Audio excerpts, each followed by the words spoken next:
Ол жері туған жер емес, ол жерде қыстақты кейін сатып алған. Арқалықтағы бүркіттің мынау маңдайынан бастап ақ. Ана тақия киіп алғандай бүркіт. Сөйтсек, жаңағы Мәдиді атылуына себеп болған осы Мұстақымды іздеп баруға. Біз қазір тек қана секада отырғандарын ғана зерттеп таптық. Осы Сарыққияққа келіп мектеп ашты, май өндіретін зауыт ашты. Алғашқы әйелі Ақсуға барған кезінде ол атақтаны Майра. Мына тасты салыстырмын қандай жеңіл, мына тас қандай мен. Әлеуметтік мәселелеріне де көп үлес қосқан қайраткерлердің бірі. Бәленбай миллион оршығы шашты да тұстады. Сол парызымның бірі деп осы ескерткішті қойған жайымыз бар. Батыстан шықса тек қана батыс ұлықтау керек, орталықтан шықса тек қана осы жаққа ғана құнды қастерлеу керек. Неге олай? Бұл төңіректе кедей адам болмаған ол кезде.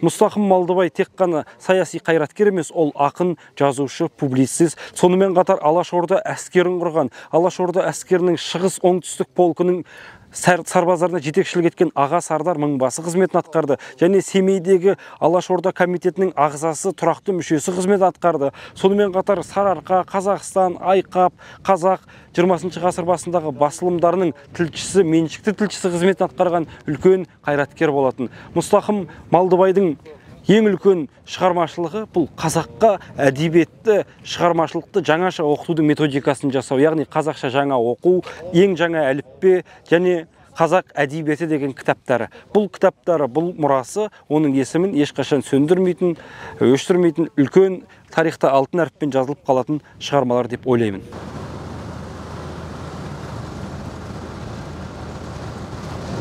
Мына бүркітті тауы қазір жанынан өтеміз, әр жағында бала бүркітті бар. Жарықтық, мына тау биік, басында бүркіт ясалады, арқар арылмайды бұда. Етегіндегі жазықта егін егеді, егінде елік жүреді. Жалпы осы мына ауылдың аты да бүркіт тауы ғой, алдымыздағы.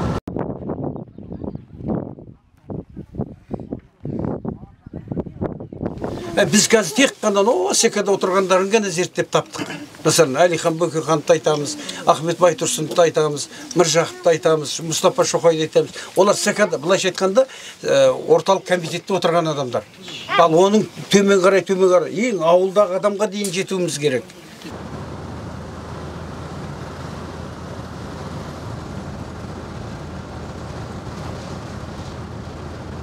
Ата ру жағынан келген кезеңде біздің мына Шаншардың ішіндегі Айбике Шаншар, соның ішінде жаңағы Келдібектен тарайды.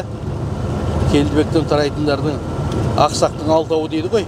Келдібектің Ақсақ әйелі болыпты дейді. Ақсақтың алтауы деген соның ішінде жаңағы Үсен дегеннен тарайды. Үсеннің баласы Құланшы. Со Құланшыдан таратады. Енді олар қатты өспеген ата. Бірақ жаңағы соның ішінде бір ауқатты семья сол Малдыбайдың ұрпақтары. Олар өздері әкелері де, өздері де әжептәуір кәдімгідей ауқатты, малды сондай болған адамдар. Әйтпейтін мазанау мынау адам ол кезеңде оқи алмайды ғой. Ауылдың молласынан оқып, одан кейін барып жаңағы неде Троицкіде қазақ орыс мектебі дейді, соны оққан. Одан кейін барып жаңағы Уфадағы жаңағы Ғалия медресесін, соны бітірген. Содан кейін бітіріп келгеннен кейін сол ауылда 1-2 жыл мұғалім болады. Одан кейін жаңағы Ақсуда, Жетісудағы Мамания мектебінде соның директоры әрі мұғалім болып, сонда 1 жылдай жұмыс істепті. Қожан Батырдың жері болған ғой. Қаздауысты Қазбек бабамыз Қожан Батырға беріпті сол жерде бүркіттіні. Енді ана кенттің ішін берген, қыстақтар бар, Көпбұлан, Қошқар деген балаларына, Кененбай, Бейсеке деген. Сонда жаңағы бүркіттіні енді бір жарықтық қасиеті, одан арқар кетпейді, бірақ су жоқ, бүркіттіде бұлақ жоқ. Содан қожанан жер сұрасаң бүркіттіне береді деген қанатты сөз содан қалғанда. Өзі еш келместі бір бүркіт мекен дейді. Содан арқалықты бір бүркіт мекен дейді. Арқалықтағы бүркіттің мынау маңдайынан бастап ақ. Ана тақия киіп алғандай бүркіт. Ана су бүркіт емес, тақия киіп алғандай. Біз енді Мәди мен достығы туралы білеміз. Ол кісінің Мәдидің жаңағы барымташылық, жылқы айдаған, ол кісі жаңағы айдаған, сатқан малдың ақшасын өмір өзіне жаратпаған. Енді осы төңіректе кедейлерге берген дейді. Ол кедей, бұл төңіректе кедей адам болмаған ол кезде. Ол кісі негізгі тапқан Мәди ақшасын бәрін Мұстақымға беріп, Алаш армиясына, жаңағы Алашты идеологиясына көп ақша жұмсаған Мәди. Жаңағы осы ақпараттың бәрін қазір тағы да архивтерді қарап, нақты дәлелдеуге болады. Ол туралы өйткені біздің ауылдың ақсақалдары сөйтіп айтып отыратын ертеде Мәди мен Мұстақым жайлы.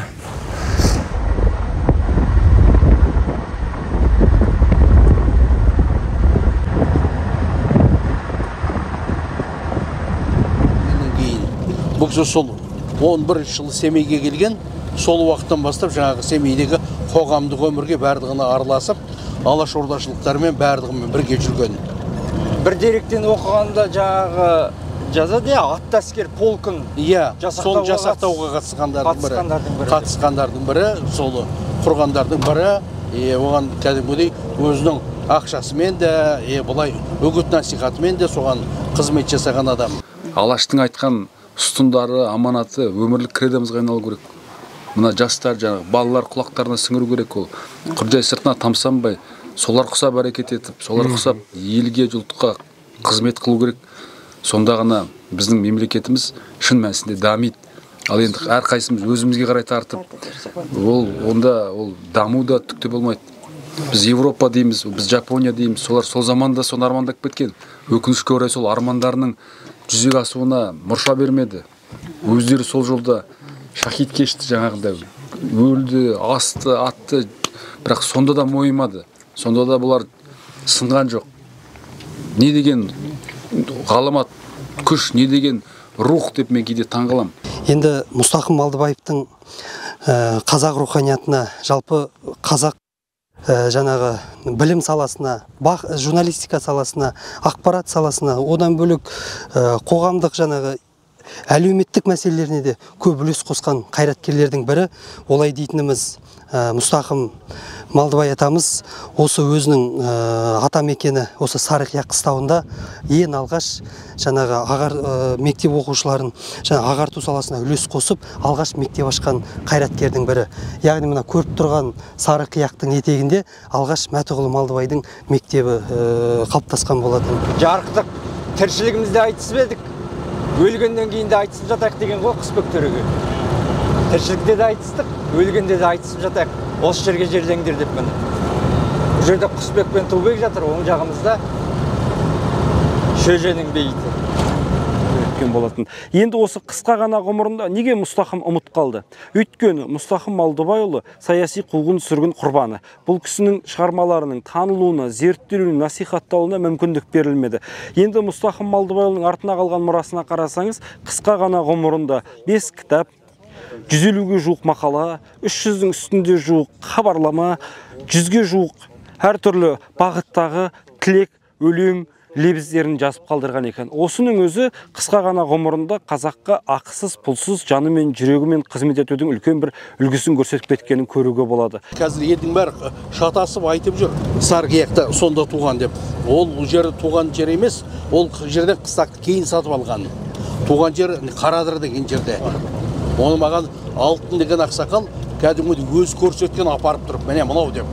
Семейде түрмеде шыққан, Семейде қайтыс болған. Просто жерден алып келіп, жаңағы әйелі алып келіп, сол Сарықияққа жердеген. Өзінің қыстағы ғой енді, сатып алған жері, қыстақ салған сол жерде кәдімгідей мына мал семіртетін откормный сол пункт орнатқан сол жерге жаңағы өзінің қыстағы, сосын соған әкеліп сол жерге жердеген ғой.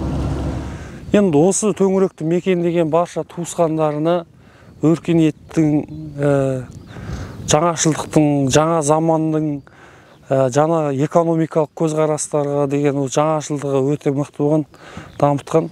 Енді мына жерде мына тоғайлардың ішінде қайың, қаратал, терек, шілік, соны жағалай саздауыт жерде болады. Саздауыт жерде болады, Томар.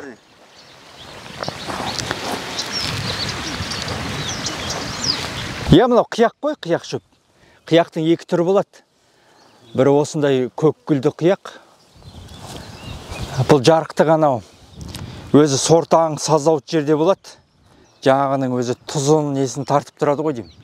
Енді мына өсіп тұрғандарына шілік қой.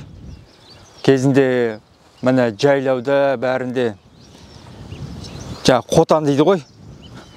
Қой шарбақтарды осымен өріп жасаған. Бертін келгенге дейін осы шілікпен өріп жасады ғой. Жаңа жел соқпайды мүлде, ақ. Тіптен бөрінің өзі кіре алмайды арасына. Иә, бұл кісі жаңағы оқулықтар жазған, 2-3 кітап жазған. Содан жаңағы основном сол неге шыққан еңбектер ғой. Сол кезеңдегі жаңағы Айқап журналынан бастап жаңағы Қазақ газетіне, сол кезеңдегі бүкіл жаңағы қазақ тілі, ана тілі деген сол кезеңде шығып тұрған газет бар ғой. Солардың барлығына қатысып отырған ғой, солардың жұмысына. Бұл кісінің аса жақын досы болған кім? Міржақып Дулатовпен қатты дос болған екен. Семейге келген бетте Мұстақымның үйде түседі екен.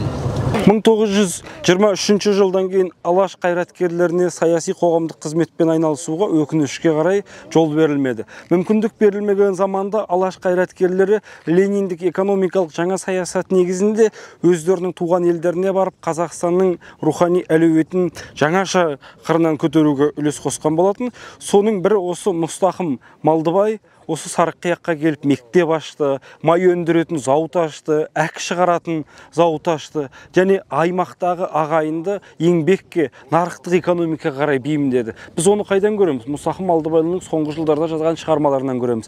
Осы Сарыққияққа келіп мектеп ашып отырған Мұстақым 1927 жылы 47 жасынан 48 жасына қараған шағында желтоқсан айында өмірден өтті де кетті. Ал 1928 жылдың қаңтар айында оның жары Ғазиза Зейнуллина анамыз өмірден өткен болатын. Анау элеватор тұрған. Кеңес кезінде мына Кеңшар миллионер совхоздың бірі болған ғой, миллионер. Егін шаруашылығымен мықты айналысқан бұл.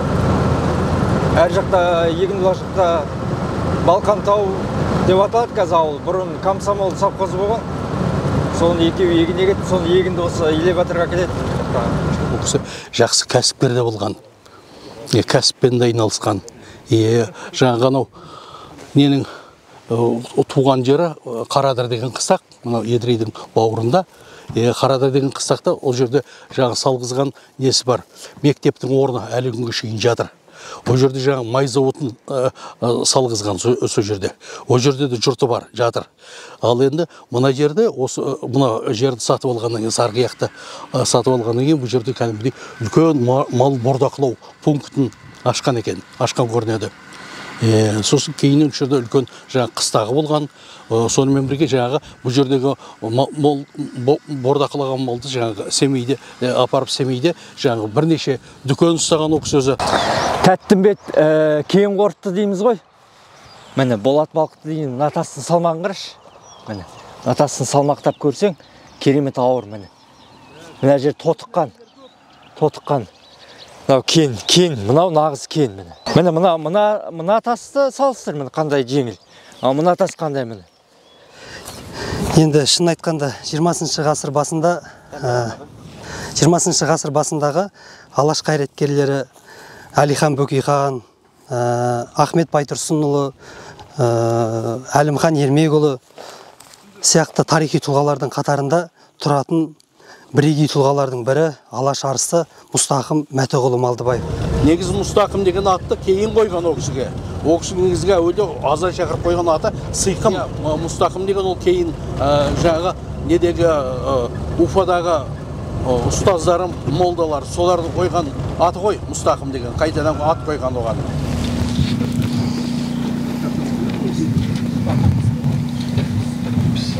Ал бәрекелді ардақты ағайындар. Алаштың көрнекті қайраткері Мұстақым Малдыбайға арналған ескерткіш белгі ашылды. Алтынбек, Нұрбек бауырларымыз міне өздері дәнекер болып, өздерінің қаражаттарына осындай ескерткішті қою деген, осы мәселені қолға алу деген, оны сіздеріңіз, оны бүкіл қалың қазаққа жеткізу міне. Осы міне қазір, осының барлығы үлкен үлгі өнеге деп түсінуіміз керек. Алаштың батыры, Алаштың ұстазы Малдыбай Мұстақым ағамыздың ескерткішін қойдық. Оны тікелей Құмырзақова Алтынбек ағамның бастамасымен осындай атамыз бар. Сол атамыз кезінде мектеп салған, білім салған, елімізге еңбегі сіңген ұстаз, публицист дегеннен кейін сол шешімді қабыл алып, сол шешімді жаңағы ескерткіш тасын қойайық. Осыны Қазақстанның азаматтың әр парызы деп есептеймін. Сол парызымның бірі деп осы ескерткішті қойған жайымыз бар. Кейінен осы Мәдидің 125 жылдығы болар кезеңде, сол кезеңде неттік қой. Сөйтсек, жаңағы Мәдидің атылуына себеп болған осы Мұстақымды іздеп баруға. Қарқаралының түрмесінде. Мұстақым Қарқаралының түрмесінде жатқан, соған кім Мәди іздеп барып, сол жерде атып тастаған. Ылғида кімнің Әлиханмен бірге қатар аталады аттары. Әлихан Бөкейханұлы, сосын Мұстақым Малдыбайұлы деп екеуін қатар атайды қашанда. Бұл кісінің баласының аты Әлихан. Өзінің баласының аты Әлихан болған. Әлихан 80-ші жылдары, мен қазір қайда екенін ол кісіні білмеймін, қайтыс болған шығар, ұрпақтары балалар болуға тиісті Алматыда. Ол кісі мына ауыл шаруашылық министрлігіне соның бас бухгалтері болған. Мұстақым атамыздың ұрпақтарынан атынан осы шараға қатысып, жаңағыдай еңбек жасаған азаматтардың бәріне басымызды иіп, үлкен алғысымызды білдіреміз. Алғашқы әйелі Ақсуға барған кезеңде, ол атақтаны Майра Шамсудинова деген бар ғой, Майра, Уәли қызы. Сол кісі жағы Ақсуға барғандағы әйелі сол. Онымен бір жылдай тұрыпты.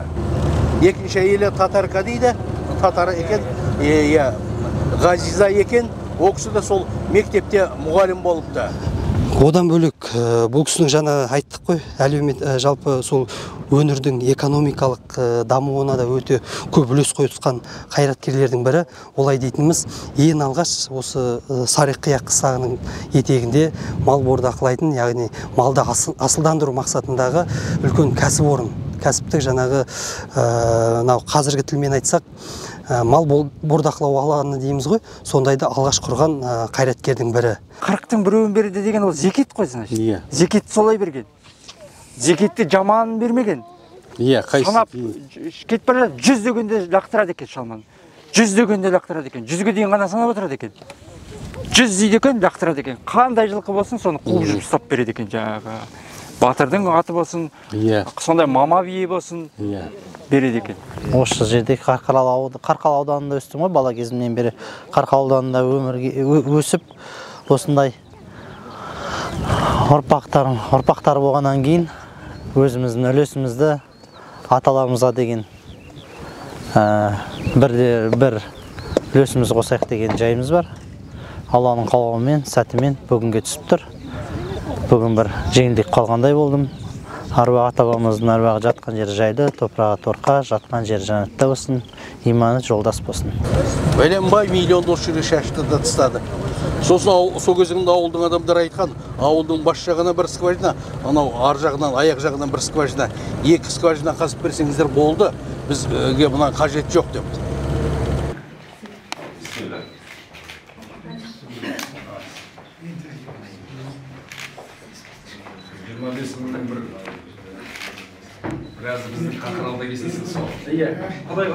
Алашшылдық ойы, қазаққа азаттық беру деген мәселені, міне осы мәселелердің барлығын жаңағы сол кезеңде көтерген, сол үшін де жаңағы 26 жылдың күзінде бұл кісіні жаңағы абақтыға қамайды, Семейдің абақтысына қамап, содан кейін сол жерде жаңағы абақтының ішінде ол кісі ауырып, сосын 27 жылдың соңына қарай бұл кісі енді әбден ауырып, енді қайтыс болатын белгілі болған уақытта ғана бостандыққа шығарған ғой.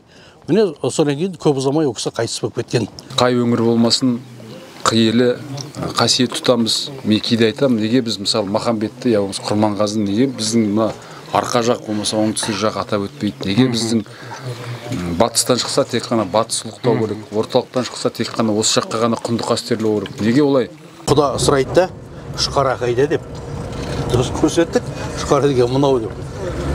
Ана кісі былай қарап тұр, шұқара деген осы екен ғой деп жаңағы. Анау Алтайдан келген ғой, ол жақта ылғи биік тауларды көрген, шұқара деген атты. Жоқ, ойлаған ғой шұқара деген бір керемет нәрсе екен. Енді атағы сұмдық шығып тұр. Иә, шұқара дегеніміз осы екен ғой деп жаңағы кісі. Сарыарқа мың болсын.